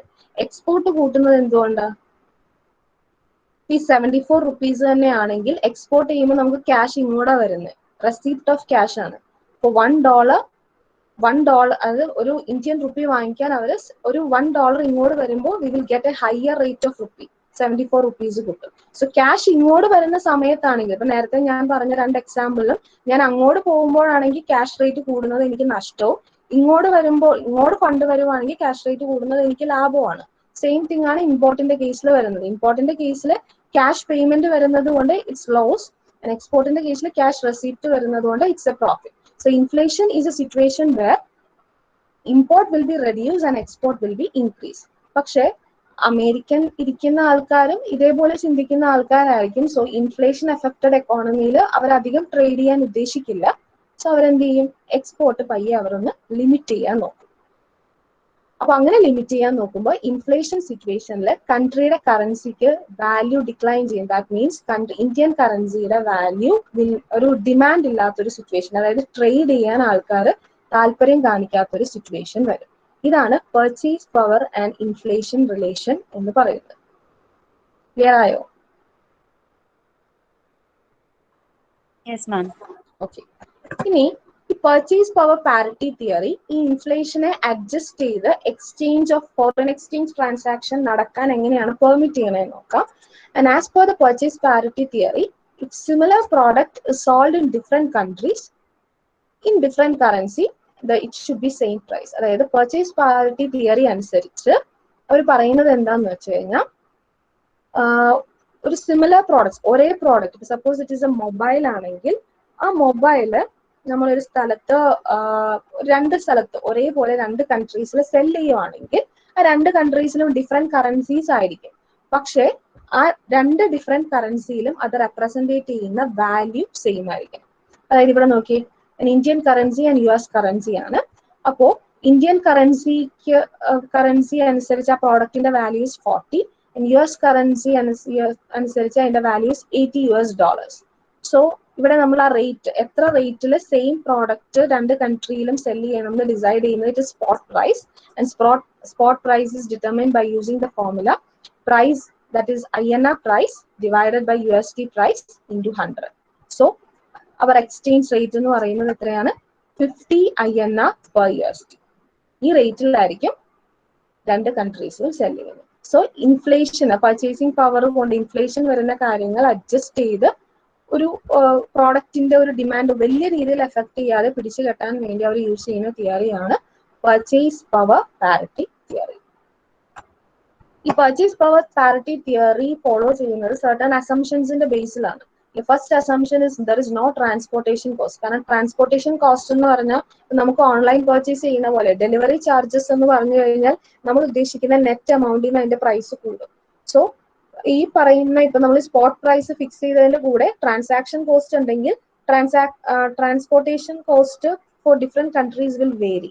അപ്പോൾ ട്രാൻസ്പോർട്ടേഷൻ കോസ്റ്റ് ഉണ്ടെങ്കിൽ it will affect this purchase parity theory. So it is assumed that there is no transportation cost, and it is also assumed that there is no conversion cost for converting one currency to another, and they are also assumed that there is no trade barriers or there is no specific quota amounts we are supposed to pay while dealing with this currency. ഈ ഇത്രയും അസംഷൻസിലാണ് ഈ purchasing power parity theory work ചെയ്യുന്നത്. ഈ assumptions ഉള്ളത് കൊണ്ടും ഈ limitations ഉള്ളത് കൊണ്ടും അതിനെ കുറച്ചും കൂടി എക്സ്പാൻഡ് ചെയ്ത് ഈ പർച്ചേസിംഗ് പവർ പാരിറ്റി തിയറിയെ രണ്ടായിട്ട് ഡിവൈഡ് ചെയ്തിട്ടുണ്ട്. Absolute purchasing power parity theory and relative purchasing power parity theory. And absolute purchasing power parity theory എന്ന് പറഞ്ഞാൽ it is same as that of this purchase power parity theories, and it is based on the principle of law of one price. That is, in whatever countries, ഏതൊക്കെ countries, രണ്ട് countries, ഇപ്പൊ നേരത്തെ പറഞ്ഞ same example, രണ്ട് കൺട്രീസിൽ same product cell ചെയ്യുവാണെങ്കിൽ അതേ product ഒരേ പ്രൈസിൽ വേണം സെല് ചെയ്യാൻ, അല്ലെങ്കിൽ there is a chance of getting profit എന്നാണ് പറയുന്നത്. അതെങ്ങനെയാണെന്ന് വെച്ചാൽ, ഇപ്പോ ഒരു ഫോണിന്, ഒരു മൊബൈൽ ഫോണില് ഇന്ത്യയിൽ, ഞാൻ നിങ്ങളുടെ ടെക്സ്റ്റിൽ എക്സാമ്പിൾ തന്നെ എടുത്താണ് പറയുന്നത് കാരണം നിങ്ങൾക്ക് കുറച്ചും കൂടി എളുപ്പം അതായിരിക്കും എന്ന് വിചാരിച്ചിട്ടാണ്. ഇന്ത്യയിലെ ഒരു മൊബൈൽ ഫോണിന്റെ വില എന്ന് പറയുന്നത് 50,000 rupees ആണ്. And US it is 68,000 rupees. India mobile ഫോണിന്റെ rate is 50,000 rupees and USA it is 68,000 rupees. Indian റുപ്പിയിൽ കേട്ടോ 68,000 രൂപ. അതായത് ഇന്ത്യയുടെ 50,000 റുപ്പീസിന് US 68,000 റുപ്പീസ് ഉണ്ട്. Exchange rate between India and US is 0.542 per USD dollar. 0.542 per USD dollar. അപ്പോ ഈ 0.542 USD ഡോളേഴ്സിലോട്ട് അത് കൺവേർട്ട് ചെയ്യുവാണെങ്കിൽ, ഇന്ത്യൻ റുപ്പിയെ കൺവേർട്ട് ചെയ്ത് നോക്കുക. അതായത് 50,000 റുപ്പീസ് ഉള്ള മൊബൈൽ ഫോൺ അതേ ഇന്ത്യൻ റുപ്പിയിൽ US വാങ്ങിക്കുവാണെങ്കിൽ 68,000 കിട്ടും എന്നാണ്, 68,000 റുപ്പീസ് വേണം എന്നാണ് പറഞ്ഞത്. അപ്പൊ ഇന്ത്യൻ റുപ്പിയാണ് 68,000. അതിനെ US ഡോളേഴ്സിലോട്ട് കൺവേർട്ട് ചെയ്യുക. US ഡോളേഴ്സിലോട്ട് കൺവേർട്ട് ചെയ്യണമെങ്കിൽ 68,000 into 0.542. സോ ദാറ്റ് ഇസ് 36856 ആണ്. അതായത് ഈ 68,000-നെ US ഡോളറിലെ അവരുടെ ഇന്ത്യയും US തമ്മിലുള്ള എക്സ്ചേഞ്ച് റേറ്റ് വെച്ച് കൺവേർട്ട് ചെയ്യുമ്പോൾ അതിന്റെ റേറ്റ് എന്ന് പറയുന്നത് 36,856 ആണ്. അതായത് ഇന്ത്യയിലെ ആ മൊബൈലിന്റെ വാല്യൂ 50,000 ആണെങ്കിൽ എക്സ്ചേഞ്ച് റേറ്റ് വെച്ച് കാൽക്കുലേറ്റ് ചെയ്യുമ്പോൾ അമേരിക്കയിലെ ആ മൊബൈലിന്റെ വാല്യൂ ഇന്ത്യൻ വാല്യൂ എന്ന് പറയുന്നത് 36,856 ആണ്. സോ അമേരിക്കയിൽ നിന്ന് USA ആ മൊബൈൽ വാങ്ങിക്കുന്നതാണ് കുറച്ചും കൂടി ലാഭം. സോ ഇന്ത്യയിലുള്ളവർ എന്ത് ചെയ്യാന്ന് വെച്ചാൽ അവരുടെ ഇന്ത്യൻ റുപ്പി US ഡോളേഴ്സിലോട്ട് കൺവേർട്ട് ചെയ്യും. US ഡോളേഴ്സിലോട്ട് കൺവേർട്ട് ചെയ്തിട്ട് 36,856 ഇന്ത്യൻ റുപ്പീസിന് ഈക്വൽ ആയിട്ടുള്ള US വാല്യൂവിൽ അവർ മൊബൈൽ പർച്ചേസ് ചെയ്യും. ആ മൊബൈൽ പർച്ചേസ് ചെയ്തിട്ട് ഇന്ത്യയെ കൊണ്ടുവന്ന് അവർ എന്ത് ചെയ്യും 50,000 റുപ്പീസിന് വിൽക്കും. So 50,000 minus 36,000 something, that is 13,000 something ആ ഒരു ട്രാൻസാക്ഷനിൽ അവർക്ക് പ്രോഫിറ്റ് ജനറേറ്റ് ചെയ്യാൻ പറ്റും. And this is how they make profit from arbitrage profit from these transactions. And this is called absolute PP theory. അതായത് ഒരേ പ്രോഡക്റ്റ് ഇവിടെ രണ്ടിടത്ത് ഒരേ സമയത്ത് സെല്ല് ചെയ്യാനുള്ള ഒരു രീതിയിൽ വന്നില്ലെങ്കിൽ എങ്ങനെയാണ് ഒരു പ്രോഫിറ്റ് ജനറേറ്റ് ചെയ്യുന്നത് എന്നാണ് എക്സ്പ്ലെയിൻ ചെയ്യുന്നത്. And second one is relative PP theory. And relative theory PP theory എന്നാൽ കുറച്ചും കൂടി റിയലിസ്റ്റിക് ആയിട്ടുള്ള ഒരു തിയറിയാണ്. അതായത് നമ്മൾ പറഞ്ഞു ഒരേ പ്രോഡക്ട്സ് ഒരേ പ്രൈസിൽ പല കൺട്രീസിൽ കൊടുക്കണം എന്ന് പറഞ്ഞു. പക്ഷെ practically it is not possible. കാരണം എക്സ്ചേഞ്ച് റേറ്റ് മാത്രമല്ല ഈ ട്രാൻസ്പോർട്ടേഷൻ കോസ്റ്റ്, പിന്നെ ഒരു കൺട്രിയിൽ നിന്ന് വേറെ കൺട്രിയിലോട്ട് പോകുമ്പോൾ അതിന്റെ ടാക്സ്, എക്സ്ട്രാ റേറ്റ്സ്, അങ്ങനെ ഒത്തിരി കാര്യങ്ങൾ അതിനെ എഫക്ട് ചെയ്യും. അപ്പോൾ ആ എഫക്ട് ചെയ്യുന്ന ഫാക്ടേഴ്സും കൂടി കൺസിഡർ ചെയ്തിട്ടാണ് റിലേറ്റീവ് PP തിയറി ചെയ്തിരിക്കുന്നത്. അപ്പൊ as per relative PP theory ഒരേ പ്രോഡക്റ്റിന് പല പല കൺട്രീസിൽ same products same price fix ചെയ്യാൻ പറ്റത്തില്ല. കാരണം എന്താണെന്ന് വെച്ച് കഴിഞ്ഞാൽ ഇൻഫ്ലേഷൻ റേറ്റ് എഫക്ട് ചെയ്യും, അതുപോലെയുള്ള എക്സ്ട്രാ വരുന്ന ട്രാൻസ്പോർട്ടേഷൻ കോസ്റ്റ്, അങ്ങനെയുള്ള കാര്യങ്ങൾ എഫക്ട് ചെയ്യും. ആ കൺസേൺ, ആ ഒരു ഫാക്ടറിന്റെ കൺസിഡറേഷൻ നോക്കിയിട്ടാണ് എന്ത് ചെയ്യുന്നത് റിലേറ്റീവ് PP തിയറിയിൽ എക്സ്ചേഞ്ച് റേറ്റ് ഫിക്സ് ചെയ്യുന്നത്. സോ അതിന്റെ ഫോർമുല അവർ പറയുന്നത് change in exchange rate should be proportionate to change in price level. അതായത് ഇവർ ഈക്വൽ ആവണം എന്നല്ല പറയുന്നത്, രണ്ടിടത്തും വരുന്ന ഒരു ചേഞ്ചിന്റെ പ്രൈസിൽ വരുന്ന ചെറിയ ചേഞ്ചിന്റെ പ്രൊപ്പോർഷനേറ്റ് ആയിട്ടുള്ള ചേഞ്ച് എക്സ്ചേഞ്ച് റേറ്റിൽ വരാൻ പാടുള്ളൂ എന്നാണ് പറയുന്നത്. അതായത് ഇവിടെ നോക്കിയാൽ മനസ്സിലാവും, US ഇൻഫ്ലേഷൻ റേറ്റ് എന്ന് പറയുന്നത് 5% ആണ്, ഇന്ത്യയിലെ ഇൻഫ്ലേഷൻ റേറ്റ് എന്ന് പറയുന്നത് 7% ആണ്. ഓക്കെ, അപ്പോൾ $1 is equal to 50 INR ആണ്. അപ്പോൾ ഈ ഇൻഫ്ലേഷൻ അഡ്ജസ്റ്റ് ചെയ്യാൻ ഇന്ത്യക്കാണ് ഇൻഫ്ലേഷൻ റേറ്റ് കൂടുതൽ അല്ലെ. ഈ ഇൻഫ്ലേഷൻ റേറ്റ് ഇന്ത്യയിൽ അഡ്ജസ്റ്റ് ചെയ്യാൻ ഇന്ത്യൻ കറൻസിയുടെ വാല്യൂ ഡിപ്രീഷിയേറ്റ് ചെയ്യണം. എത്ര? 2% ഡിപ്രീഷിയേറ്റ് ചെയ്യണം. 2% ഡിപ്രീഷിയേറ്റ് ചെയ്ത് കഴിഞ്ഞാൽ ഇൻഫ്ലേഷൻ റേറ്റ് രണ്ടും ഈക്വലൈസ് ചെയ്യും. അപ്പൊ ഡിപ്രീഷിയേറ്റ് ചെയ്യാന്ന് പറഞ്ഞാൽ ഇറ്റ് വിൽ ബി 51 ആവും. അപ്പോൾ ഇൻഫ്ലേഷൻ അഡ്ജസ്റ്റ് ചെയ്തിട്ട് വലിയ നഷ്ടമില്ലാതെ രണ്ടുപേർക്കും ട്രാൻസാക്ഷൻ ചെയ്യാൻ പറ്റും. And that is called relative PP theory. Purchasing power parity theory clear ആണോ?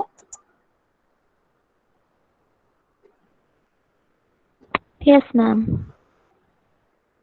Okay. And next one is, what is BOP? Balance of payment. Balance of payment. And third theory is balance of payment theory. And balance of payment theory, as the name indicates, but mean parity theory in original exchange rate is fixed on gold, and purchasing power theory is exchange rate is fixed on purchasing power. So balance of payment theory states that exchange rate of currency is purely based on balance of payment. Balance of payment in a base ചെയ്തിട്ടാണ് exchange rate fix ചെയ്യുന്നത്. അപ്പോ ഇവർ പറയുന്നത് balance of payment എന്ന് പറഞ്ഞാൽ എന്താ? What is balance of payment? What is balance of payment? ഒരു കൺട്രിയും ബാക്കിയുള്ള കൺട്രീസും തമ്മിലുള്ള ട്രാൻസാക്ഷൻസ് റെക്കോർഡ് ചെയ്യുന്ന ഒരു സ്റ്റേറ്റ്മെന്റ് പോലെ. ബാലൻസ് ഓഫ് പേയ്മെന്റ് അത് എന്തൊക്കെ തമ്മിൽ ഈക്വലൈസ് ചെയ്യുന്നത്? ഫേവറബിൾ ബാലൻസ് ഓഫ് പേയ്മെന്റും അൺഫേവറബിൾ ബാലൻസ് ഓഫ് പേയ്മെന്റും ആവുന്നത് എപ്പോഴാണ്? കുറെ അക്കൗണ്ട്സ് ഒക്കെ പഠിക്കുന്നില്ലേ നിങ്ങൾ? Capital account, current account. If ഈ exports is more than import എന്താ സംഭവിക്കുക? എങ്ങനെയാ ബാലൻസ് ഓഫ് പേയ്മെന്റിനെ ഒന്ന് ക്വാണ്ടിഫൈ ചെയ്യുന്നത്?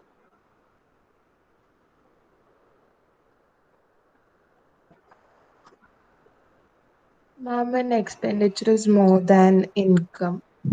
Expenditure is more than income, then it is favorable or unfavorable? Unfavorable.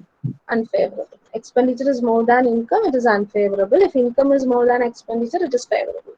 So if a country is having a favorable balance of payment, currency value appreciates.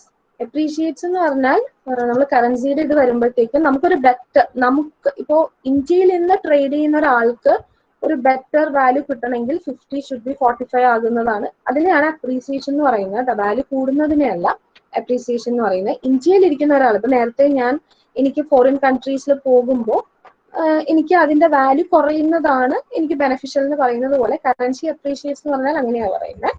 Okay, ഇപ്പോൾ favourable balance of payment ആണെങ്കിൽ കറൻസിയുടെ value will increase, അതായത് കറൻസിയുടെ demand will increase. And unfavourable balance of payment ആണെങ്കിൽ കറൻസിയുടെ value will depreciate.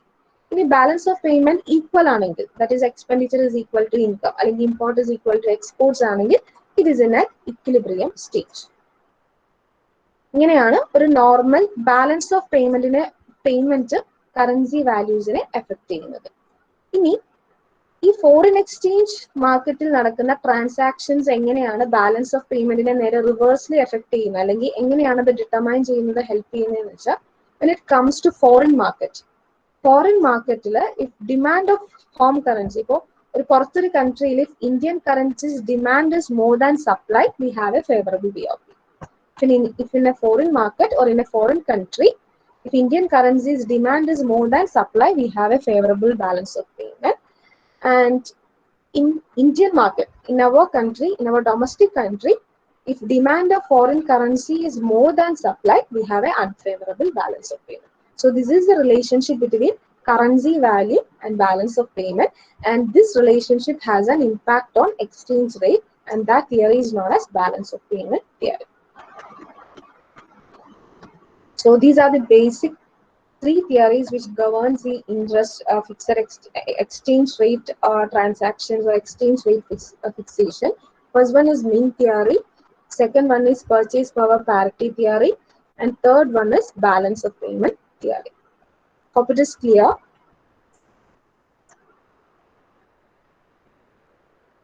Yes, ma'am. Okay. And there is 3 more theories which deals with interest rate theories. Interest rate theory means what is interest rate? What do you mean by interest rate and Arnanda? What is the relationship between interest rate and currency?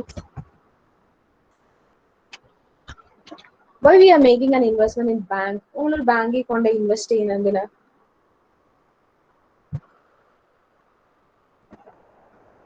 Or bank konde why we are making fixed deposit? Why we are making an investment? Interest കിട്ടാൻ. Interest കിട്ടാൻ. So every transaction, നമ്മൾ നടത്തുന്ന ഓരോ ട്രാൻസാക്ഷൻസിനും there is a aspect of interest. ഒരു ഇൻട്രസ്റ്റിന്റെ ഒരു element ഉണ്ട്. ഇപ്പൊ നമ്മൾ കടയിൽ പോയി ഒരു സാധനം പർച്ചേസ് ചെയ്യുവാണെങ്കിലും അതിലും ഒരു പെർസെന്റേജ് ഓഫ് ഇൻട്രസ്റ്റ് പല പല രീതിയിൽ എഫക്ട് ചെയ്യുന്നതുണ്ടാവും. അപ്പോൾ ഈ ഓരോ കൺട്രീസിലും ചാർജ് ചെയ്യുന്ന ഇൻട്രസ്റ്റ് റേറ്റ് ഡിഫറെന്റ് ആയിരിക്കും. ആ ഇൻട്രസ്റ്റ് റേറ്റിന് എക്സ്ചേഞ്ച് റേറ്റിൽ ഒരു വലിയ ഇമ്പാക്ട് ഉണ്ട്. ഓരോ കൺട്രിയിലും ചാർജ് ചെയ്യുന്ന ഇൻട്രസ്റ്റ് റേറ്റിന് എക്സ്ചേഞ്ച് റേറ്റിൽ ഒരു വലിയ ഇമ്പാക്ട് ഉണ്ട്. ആ ഇമ്പാക്ട് അനലൈസ് ചെയ്യാൻ യൂസ് ചെയ്യുന്ന തിയറിയാണ് ഇൻട്രസ്റ്റ് റേറ്റ് തിയറീസ് എന്ന് പറയുന്നത്. And there are basically 3 theories: interest rate parity theory, Fisher effect theory, and international Fisher effect theory. ഈ 3 തിയറീസും it is purely based on economics ടേംസിലുള്ള തിയറീസ് ആണ്. അപ്പൊ അതുകൊണ്ട് ആ തിയറിയുടെ ഒരു ഫുൾ ഫ്ലെഡ്ജ് ഒന്നും പഠിക്കാന്ന് പറഞ്ഞാൽ it is not possible for നിങ്ങൾക്ക് പഠിക്കാൻ അത്ര എളുപ്പമല്ല, കാരണം അത് പ്യുവർ എക്കണോമിക്സ് തിയറി ആണ്. അപ്പൊ ജസ്റ്റ് ആ തിയറി എങ്ങനെയാണ് എക്സ്ചേഞ്ച് റേറ്റിനെ എഫക്ട് ചെയ്യുക എന്ന് മാത്രം പറഞ്ഞുതരാം. Okay, and first one is interest rate parity theory. Interest rate parity theory in simple ടേംസിൽ പറയുവാണെങ്കിൽ difference in exchange rate between countries, ഒരു 2 കൺട്രീസും തമ്മിലുള്ള എക്സ്ചേഞ്ച് റേറ്റിൽ വരുന്ന difference is purely on the basis of interest rate. കാരണം ഇപ്പൊ നമ്മൾ ഒരു ബാങ്കിൽ നിന്ന് ലോൺ എടുത്താണ് നമുക്ക് ഫണ്ട് കിട്ടുന്നത്. ഇപ്പൊ ബാങ്ക്സ് ആണെങ്കിൽ RBI ലോൺ എടുത്താണ് ഫണ്ട് കിട്ടുന്നത്. സ്റ്റേറ്റ്സ് ആണെങ്കിൽ അതുപോലെ കൺസേൺ ഹയർ ബാങ്ക്സിൽ നിന്ന് ലോൺ എടുത്താണ് ഫണ്ട് കിട്ടുന്നത്. സോ നമ്മൾ ഫണ്ട് റേസ് ചെയ്യുമ്പോൾ ഫണ്ട് റേസ് ചെയ്യാൻ we have to pay interest. ആർക്കെങ്കിലും ഒരാൾക്ക് ഇൻട്രസ്റ്റ് കിട്ടും, അല്ലെങ്കിൽ ഒരാൾ ഇൻട്രസ്റ്റ് പേ ഓഫ് ചെയ്യണം. അപ്പൊ ഇൻട്രസ്റ്റ് ഫ്ലോയിലൂടെയാണ് ഫണ്ട് ട്രാൻസാക്ഷൻസ് കംപ്ലീറ്റ്ലി നടക്കുന്നത് ഇൻട്രസ്റ്റ് ഫ്ലോയിലൂടെയാണ്. ഓരോ കൺട്രിയിലും ചാർജ് ചെയ്യുന്ന ഇൻട്രസ്റ്റ് റേറ്റിന് ഡിഫറൻസ് ഉണ്ടാവും. ആ വരുന്ന ഇൻട്രസ്റ്റ് റേറ്റിന്റെ ഡിഫറൻസ് കൊണ്ടൊന്നും മാത്രമാണ് എക്സ്ചേഞ്ച് റേറ്റിൽ ഡിഫറൻസ് വരുന്നത് എന്നുള്ളതാണ് ഇൻട്രസ്റ്റ് റേറ്റ് പാരിറ്റി തിയറി എന്ന് പറയുന്നത്. അതായത് ഒരു കറൻസി അബ്സോർബ് ചെയ്തത് ഹൈ ഇൻട്രസ്റ്റ് റേറ്റിലാണെങ്കിൽ, ഞാൻ ബാങ്കിൽ നിന്ന് ഒരു ലോൺ എടുത്തത് ഇന്റർനാഷണൽ ട്രാൻസാക്ഷന് വേണ്ടി ഞാൻ ബാങ്കിൽ നിന്ന് ലോൺ എടുത്തത് വലിയ റേറ്റ് ഓഫ് ഇൻട്രസ്റ്റിലാണ്, ഒരു 15-20% പോലെയുള്ള ഹൈ റേറ്റ് ഓഫ് ഇൻട്രസ്റ്റിലാണെങ്കിൽ കറൻസിയുടെ വാല്യൂ കുറയാണ്, ഡിപ്രീഷിയേഷൻ കുറയാനാണ് സാധ്യത. ആൻഡ് കുറയാൻ ഇൻ ദ സെൻസ് ആ വാല്യൂ വിൽ റിഡ്യൂസ്. നമുക്ക് അത്രയും ഫണ്ട് ഫ്ലോ, അതായത് നമുക്ക് ഹൈ ഇൻട്രസ്റ്റ് റേറ്റ് സിറ്റുവേഷൻ എന്ന് പറഞ്ഞാൽ എക്കോണമിയിൽ ഫണ്ട് ഫ്ലോ വളരെ കുറവാണെന്നാണ്. നിങ്ങൾ എനിക്ക് തോന്നുന്നു PBD-യിലൊക്കെ പഠിച്ചിട്ടുണ്ടാവുമായിരിക്കും. ഒരു ബാങ്ക് എപ്പോഴും ഇൻട്രസ്റ്റ് റേറ്റ് കൂട്ടുന്നത് നമ്മുടെ എക്കോണമിയിലെ ഫണ്ട് ഫ്ലോ ലിമിറ്റ് ചെയ്യാനായിരിക്കും. ഇപ്പൊ ലിമിറ്റ് ചെയ്യാന്ന് പറഞ്ഞു കഴിഞ്ഞാൽ കറൻസി, ഇന്ത്യൻ മണിയുടെ ഫ്ലോ വളരെ കുറവായിരിക്കും. അപ്പോൾ നമ്മളൊരു കറൻസി അല്ലെങ്കിൽ നമ്മളൊരു ഫണ്ട് അബ്സോർബ് ചെയ്യുന്നത് ഭയങ്കര ഇൻട്രസ്റ്റ് റേറ്റിലാണെങ്കിൽ അതിനർത്ഥം ഫണ്ട് ഫ്ലോ കുറവായിരിക്കും. സോ നമ്മുടെ കറൻസിയുടെ ഡിമാൻഡ് കൂടുതലായിരിക്കും. സോ ബെറ്റർ വാല്യൂ ആയിരിക്കും. അതായത് ഡിപ്രീഷിയേറ്റ്സ് എന്ന് പറയുന്നത്. ഇനി നമ്മൾ കറൻസി അബ്സോർബ് ചെയ്യുന്നത് വളരെ ലോ റേറ്റിലാണെങ്കിൽ there is free flow of Indian rupee in our country ആണ്. So currency value appreciates. So ഇതിനെ ഡിറ്റർമൈൻ ചെയ്തിട്ടാണ് എക്സ്ചേഞ്ച് റേറ്റ് ട്രാൻസാക്ഷൻസ് നടക്കുന്നത് എന്നാണ് പറയുന്നത്. സോ ഇതിന്റെ ടെക്നിക്കൽ ടേംസിൽ പറഞ്ഞാൽ foreign rate differential is approximately equal to interest rate differential equilibrium can be achieve. അതായത് ഫോർവേഡ് മാർക്കറ്റ് എന്ന് പറഞ്ഞാൽ it is a market where transactions will be occur in a future date. ആ future date നടക്കുമ്പോൾ അതിൽ profit absorb ചെയ്യുന്ന മാർക്കറ്റിനെയാണ് forward market എന്ന് പറയുന്നത്. അപ്പൊ ഈ ഫോർവേഡ് മാർക്കറ്റിലും വരുന്ന ചേഞ്ച്, ഈ ഫോർവേഡ് മാർക്കറ്റിലും സ്പോട്ട് മാർക്കറ്റിലും, ഫോർവേഡ് മാർക്കറ്റ് എന്ന് പറഞ്ഞാൽ ഫ്യൂച്ചറിൽ ഡിസൈഡ് ചെയ്യുന്ന, ഫ്യൂച്ചറിലെ ട്രാൻസാക്ഷന് വേണ്ടി പ്ലാൻ ചെയ്യുന്ന മാർക്കറ്റിനെയാണ് ഫോർവേഡ് റേറ്റ് അല്ലെങ്കിൽ ഫോർവേഡ് മാർക്കറ്റ് എന്ന് പറയുന്നത്. സ്പോട്ട് റേറ്റ് എന്ന് പറഞ്ഞാൽ ഫ്യൂച്ചർ റേറ്റിൽ ഫിക്സ് ചെയ്യുന്ന റേറ്റിനെയാണ് സ്പോട്ട് റേറ്റ് എന്ന് പറയുന്നത്. ഈ രണ്ട് റേറ്റും തമ്മിലുള്ള ഡിഫറൻസ് ഇൻട്രസ്റ്റ് കൊണ്ട് മാത്രമാണ് വരുന്നതെങ്കിൽ there is no profit situation. Profit ഉണ്ടാക്കാനുള്ള സാധ്യതയില്ല. കാരണം difference in exchange rate is only because of interest ആണ്. അങ്ങനെയാണെങ്കിൽ ഇക്വിലിബ്രിയം അറ്റൈൻ ചെയ്യാന്നാ പറഞ്ഞേക്കുന്നത്. അതായത് എക്സ്ചേഞ്ച് റേറ്റ് തമ്മിൽ ഡിഫറൻസ് ഇല്ല എന്നാണ് പറഞ്ഞേക്കുന്നത്. ഈ എക്സ്ചേഞ്ച് റേറ്റിലെ ഡിഫറൻസും ഇൻട്രസ്റ്റും തമ്മിലുള്ള ഡിഫറൻസും എന്തോരം കൂടുന്നു, അതായത് എക്സ്ചേഞ്ച് റേറ്റിന്റെ ഡിഫറൻസ് ഇൻട്രസ്റ്റ് റേറ്റിന്റെ ഡിഫറൻസിനേക്കാളും എന്തുമാത്രം വലുതാണോ അത്രയും മാത്രം പ്രോഫിറ്റ് ഉണ്ടാക്കാൻ, ആ രണ്ട് ട്രാൻസാക്ഷൻസും തമ്മിൽ പ്രോഫിറ്റ് ഉണ്ടാക്കാനുള്ള സിറ്റുവേഷൻസ് കൂടും എന്നാണ് ഇൻട്രസ്റ്റ് റേറ്റ് പാരിറ്റി തിയറി അനുസരിച്ച് പറയുന്നത്. ഇവിടെയും സർട്ടൺ അസംഷൻസ് ഉണ്ട്. പ്യുവർ ഇൻട്രസ്റ്റ് റേറ്റിനെ ബേസ് ചെയ്തിട്ടാണ് നടക്കുന്നതെന്നാണ് പറയുന്നത്. ഇവിടെയും ട്രാൻസാക്ഷൻ കോസ്റ്റിനെ കൺസിഡർ ചെയ്തിട്ട്, കാരണം രണ്ട് കൺട്രീസ് തമ്മിൽ ട്രാൻസാക്ഷൻസ് നടക്കുമ്പോൾ we have to pay transaction cost and that is not consider. And there is free flow and mobility of capital ഫ്ലോന് റെസ്ട്രിക്ഷൻസ് കുറവാണെന്നാണ് ഈ assuming. And investors can invest in any of the securities. ഈ മൂന്ന് അസംഷൻസിന്റെ ബേസിസിലാണ് interest parity theory work ചെയ്യുന്നത്. കാരണം ഒരു ബിസിനസ്, ഒരു കൺട്രിയിലെ എക്കണോമിക് ട്രാൻസാക്ഷൻസ് അല്ലെങ്കിൽ മണി ട്രാൻസാക്ഷൻസ് നടക്കുമ്പോൾ ഇൻട്രസ്റ്റ് മാത്രമല്ല എക്കണോമിക് ഫാക്ടേഴ്സും അതിനെ എഫക്ട് ചെയ്യും. സോ ആ ഫാക്ടേഴ്സിനെ എല്ലാം സ്റ്റേബിൾ ആക്കി വെച്ചിട്ടാണ് ഇൻട്രസ്റ്റ് പാരിറ്റി തിയറി എഴുതിയിരിക്കുന്നത്. And next one is Fisher effect theory, and this is pure economics theory. ഈ ഫിഷർ എഫക്ട് തിയറിയിൽ പറയുന്നത് എന്താണെന്ന് വെച്ച് കഴിഞ്ഞാൽ, theory uses differences interest instead of inflation rate to explain interest. ഇവിടെയും ഇൻഫ്ലേഷൻ റേറ്റിനേക്കാളും കൂടുതൽ ഇൻട്രസ്റ്റിനാണ് പ്രാധാന്യം കൊടുക്കുന്നത് എന്നാണ് പറയുന്നത്. But still they consider inflation. അതായത് ഇതാണ് ഫിഷർ ഇക്വേഷൻ എന്ന് പറയുന്ന ഇക്വേഷൻ ആണ്. This equation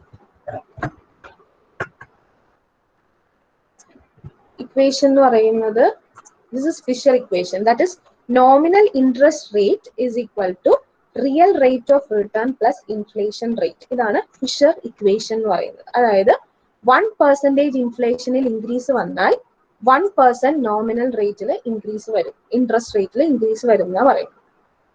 real rate of return affect ചെയ്യില്ല. അതായത് ഈ നോമിനൽ റേറ്റ് എന്ന് പറയുന്ന ഈ റേറ്റ് ആക്ച്വൽ റേറ്റിന്റെ കൂടെ ഇൻഫ്ലേഷൻ അഡ്ജസ്റ്റ് ചെയ്ത റേറ്റ് ആണ് എന്നാണ് പറയുന്നത്.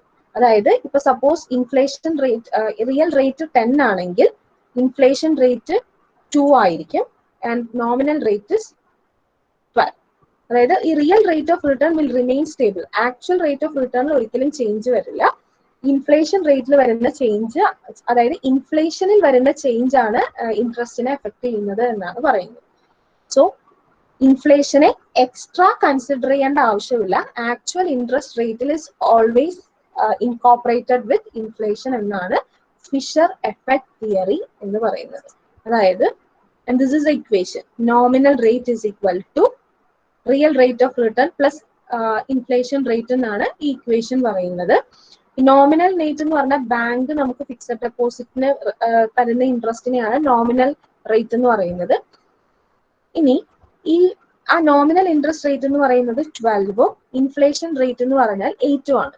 അപ്പൊ ഈ ഇക്വേഷനിൽ എക്സ്പ്രസ് ചെയ്ത് കഴിയുമ്പോൾ ഇവിടെ നോക്കിയാൽ അറിയാം ഡിഫറൻസസ് ഈ real rate of return is 3 ആണ്. അതായത് nominal rate of return 12 minus 8 almost അതിന് ഈക്വൽ ആയിട്ടുള്ള വാല്യൂ ആണ് റിയൽ റേറ്റ് ഓഫ് റിട്ടേൺ എന്ന് പറയുന്നത്. അപ്പോൾ ഇവർ പറയുന്നത് ഈ ഓൾറെഡി ഉള്ള ഇൻട്രസ്റ്റ് റേറ്റിന്റെ കൂടെ ഇൻട്രസ്റ്റ് റേറ്റിന്റെ ചേഞ്ച് കൺസിഡർ ചെയ്യുവാണെങ്കിൽ ഇൻഫ്ലേഷൻ സെപ്പറേറ്റ്ലി കൺസിഡർ ചെയ്യേണ്ട ആവശ്യമില്ല. നോമിനൽ ഇൻട്രസ്റ്റ് റേറ്റ് എന്ന് പറഞ്ഞാൽ it is the rate in which inflation rate is always adjusted എന്നാണ് ഫിഷർ എഫക്ട് തിയറി പറയുന്നത്. ഇനി ഇന്റർനാഷണൽ ഫിഷർ എഫക്ട് തിയറി പറയുന്നത് എന്താന്ന് വെച്ച് കഴിഞ്ഞാൽ ഇതും ഇതിന്റെ കുറച്ച് എക്സ്പാൻഡഡ് സെയിം തിങ് കുറച്ചും കൂടി ഇന്റർനാഷണൽ ലെവൽ, അതായത് ഇന്റർനാഷണൽ ട്രാൻസാക്ഷൻ ലെവലിലോട്ടാണ് ഇത് ചെയ്യുന്നത്. ഫിഷർ എഫക്ട് തിയറി കുറച്ചും കൂടി നാഷണൽ ലെവലിൽ അവർ കൺസിഡർ ചെയ്യുന്നു. And international Fisher effect theory കുറച്ചും കൂടി ഇന്റർനാഷണൽ ലെവലിൽ കൺസിഡർ ചെയ്യുന്നു. അപ്പൊ നേരത്തെ ഞാൻ പറഞ്ഞ പോലെ ഇപ്പോ ഒരു നമുക്കൊരു 75 റുപ്പീസും ഉണ്ട്. ഇപ്പൊ $1 ഇസ് ഈക്വൽ ടു 75 റുപ്പീസ്. ഇന്ത്യയിലാണെങ്കിൽ 75 റുപ്പീസിന് ഇപ്പൊ നമ്മളൊരു ചായ വാങ്ങിക്കുവാണെങ്കിൽ നമുക്കൊരു 7 ചായയോ 8 ചായയോളം കുടിക്കാം. പക്ഷെ നമ്മളൊരു US ഡോളേഴ്സിൽ കൺവേർട്ട് ചെയ്യുകയാണെങ്കിൽ എനിക്ക് തോന്നുന്നു US ചായക്ക് തന്നെ $20 സംതിങ് കോസ്റ്റ് ചെയ്യും. അപ്പൊ രണ്ടും തമ്മിലുള്ള ഇമ്പാക്ട് ഡിഫറൻസ് ഉണ്ട്. ആ ഒരു ഇന്റർനാഷണൽ ലെവലിലെ ആ പറയുന്ന ആ പ്രൈസിന്റെ വാല്യൂവിന്റെ ചേഞ്ച് ഇൻകോർപ്പറേറ്റ് ചെയ്യുന്ന തിയറിയാണ് ഇന്റർനാഷണൽ ഫിഷർ എഫക്ട് തിയറി എന്ന് പറയുന്നത്. ആൻഡ് സെയിം ഇക്വേഷൻ ആണ് ഇവർ യൂസ് ചെയ്യുന്നത്. Nominal risk free interest plus inflation real rate of return plus ഇവിടെ ആൻസിപ്പേറ്റഡ് ഇൻഫ്ലേഷൻ ആണ് അവർ കൺസിഡർ ചെയ്യുന്നത്. കാരണം ഇന്റർനാഷണൽ ലെവലിലായതുകൊണ്ട് ആൻസിപ്പേറ്റഡ് ഇൻഫ്ലേഷൻ ലെവലാണ് അവർ കൺസിഡർ ചെയ്യുന്നത്.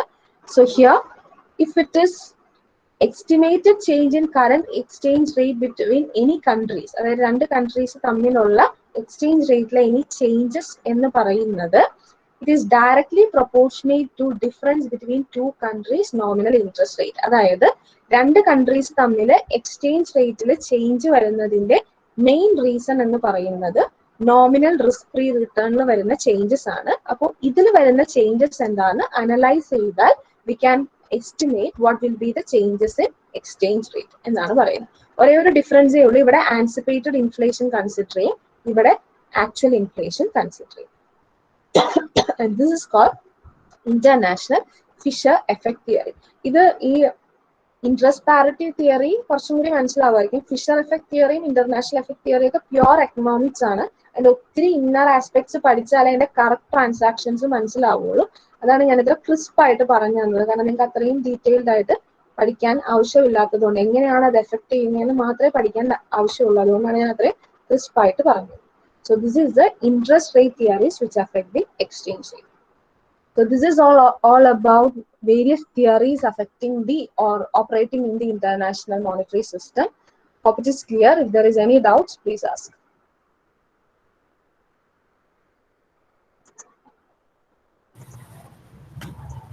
സ്റ്റുഡൻസ് എന്തെങ്കിലും ഡൗട്ട് ഉണ്ടെങ്കിൽ ചോദിക്കാം കേട്ടോ. ഇപ്പോ ക്ലിയർ ആണോ പഠിപ്പിച്ചത്? ക്ലിയർ ആണോ? Yes, ma'am. ക്ലിയർ ആണോ? എനിക്ക് ഒരാളുടെ വോയിസ്, ഒരു ഗേൾ ആൻഡ് ബോയ്, അവർ രണ്ടുപേരുടെയും വോയിസ് മാത്രമേ ഞാൻ കേൾക്കുന്നുള്ളൂ. വേറെ ആരും ഇല്ലേ? വോയിസ് ക്ലിയർ ആണോ? ഞാൻ വളരെ ഇത്തിരി കട്ടിയുള്ള സബ്ജക്റ്റ് ആണ്. സോ ഞാൻ വളരെ ക്രിസ്പായിട്ട് മനസ്സിലാവാൻ പറ്റുന്നത് അത്രയും ഇതാക്കി നിങ്ങളുടെ കുറച്ചും കൂടി ടെക്സ്റ്റ് ബേസ് ചെയ്താണ് ഞാൻ പറഞ്ഞത് പഠിക്കാൻ എളുപ്പത്തിന്. ഓക്കെ ആണോ? അതെ മിസ്സേ, കുഴപ്പമൊന്നുമില്ല. Any doubt?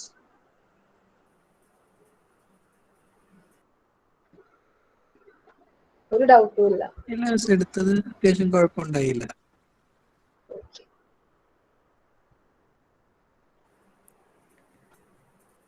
Thank you, ma'am, for giving your valuable insights on the topic. Now, I request Jairam to deliver the vote of thanks.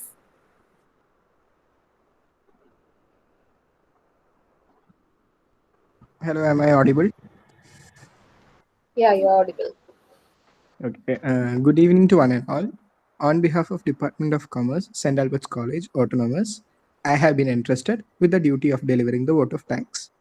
First of all, I would like to thank Madam Neenu Rose, Assistant Professor, Department of Commerce, St. Xavier's College for Women, Alua, for enlightening our young minds on the topic International Monetary Systems. We sincerely hope the knowledge that you have imparted towards us comes to our aid at the most relevant time. Next, I use this opportunity to thank our faculty coordinators, Simi ma'am and Tina ma'am, along with the student coordinators for organizing this session. I also express my sincere gratitude to each and every one of you who is present over here for your valuable time and patience. Thank you. Thank you, ma'am, once again. So thank you, Simi, so much for this opportunity. Simi, ഞാൻ എൻ്റെ കരിയറിൽ കയറിയപ്പോൾ എൻ്റെ first batch of student ആണ്. സിമിയെ വിളിച്ചതുകൊണ്ട് മാത്രമാണ് ഞാൻ ഈ പരിപാടിക്ക് അധികം പോവാറില്ല. സിമി വിളിച്ചതുകൊണ്ട് മാത്രമാണ് ഞാൻ വന്നത്. So thank you for this opportunity and thank you students. ഭയങ്കര പേഷ്യൻ്റ് ആയിട്ട് ഇരുന്നു. ഓൾറെഡി ഒരു വെബിനാർ കഴിഞ്ഞതാണ് പറഞ്ഞായിരുന്നു. പിന്നെ മാക്സിമം ബാക്കിയാ പറഞ്ഞ് ഉച്ച കഴിഞ്ഞ് ഫുഡ് സ്നാക്സ് ഒക്കെ കഴിഞ്ഞ് അത്യാവശ്യം നല്ലൊരു അറ്റ്മോസ്ഫിയറിൽ ഇരിക്കുന്ന സമയത്താണ്. വളരെ പേഷ്യൻ്റ് ആയിട്ട് ഇരുന്നു. കുറച്ച് പേരെങ്കിലും റെസ്പോണ്ട് ചെയ്തു. ഐ ഹോപ്പ് എനിക്ക് നിങ്ങളുടെ നീഡ്സ് സ്യൂട്ട് ചെയ്തു എന്ന് വിചാരിക്കുന്നു. So thank you so much for giving this opportunity. Thank you girls and thank you boys. Thank you. Thank you, ma'am.